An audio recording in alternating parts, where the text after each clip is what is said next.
icyo bita umuriro cyangwa ni ibintu byiriwe bisirikira ku nkoranyambaga zigiye zitandukanye. Umuhanzi The Ben wasohoye indirimbo ayita Indabo Ziwe, indirimbo imaze kugera kure cyane, aho Bruce Melody yasohoye indirimbo bita Munyakazi nayo ikaba imaze kugera kure.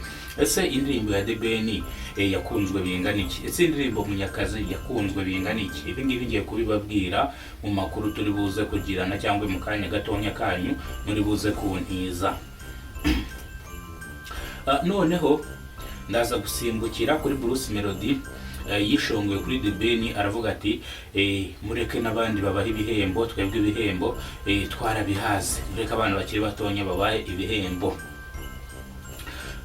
The Ben agiye gusubiza yavuze ngo Bruce Melody niyo yaba amaze imyaka 10, oya muri rusange reka mbivuga nkuko yabivuze. Yaravuze ngo niyo The Ben yareka umuziki nonaha, Bruce Melody kugira ngo abone ibihembo The Ben yatwaye byamusaba nibura imyaka 10. Rero dufite n'ibindi biri gusirikira ku nkoranyambaga bavuga ngo Jihad yafunguwe, Jihad ngo yafunguwe. Ese koko Jihad na DJ Brian bari inshuti? Ibi rero nabyo turaza kubirebera hamwe. Nanone turebere hamwe ibiri kuvurwa mu karere ka Nyanza. Akabanze mbabwireho incamake ibiri kuvurwa mu karere ka Nyanza. Beretse gato.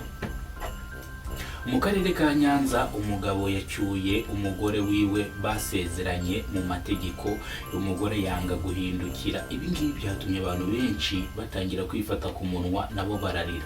Uyu mugore mu ijwi rirambuye avugana n'itangazamakuru yavuze yuko yaryamanye n'uno mugabo inshuro nyinshi cyane kandi atazongera kuryamana nawe bitewe nuko uyu mugabo yamubeshye imitungo. Aha ngayo nguko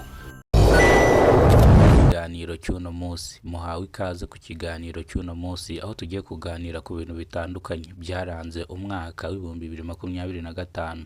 Twinjiye mu mwaka w'ibihumbi 2026.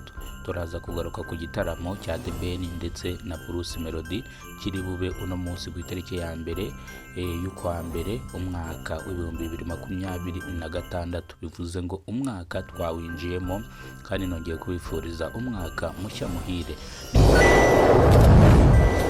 Akarere ka Rusizi mu murenge wa Bugarama habereye amahano akomeye cyane, ibyarishije abanyarwanda benshi cyane, abandi batangira kwifata ku munwa. Hakizimana Eric w'imyaka 28 y'amavuko yitabye Imana ku iki gicamunsi ku itariki 31 z'ukwezi kwa 12 umwaka w'ibihumbi 2025, dore yuko yashyinguwe mu wundi mwaka, mu mwaka w'ibihumbi 2026 itariki ya mbere y'ukwa mbere umwaka w'ibihumbi 2026 nibwo yashyinguwe. Bivuze ngo uyu munsi mukuru ntago bigenze neza. Umuryango wa nyakwigendera wavuze yuko uri mu marira ndetse n'agahinda. Ibintu by'iminsi mikuru ntago byabagendekeye neza, dore yuko bari banamurwaje ari mu bitaro, ubwo bari baramuzanye mu bitaro hano i Kigali ari kwitabwaho neza n'abaganga, ariko bamuha transfert atashye cyangwa bamusezereye nibwo yapfuye ageze mu rugo. Ibi byarijije abantu benshi, abandi batangira kwifata ku munwa. Uyu Hakizimana Eric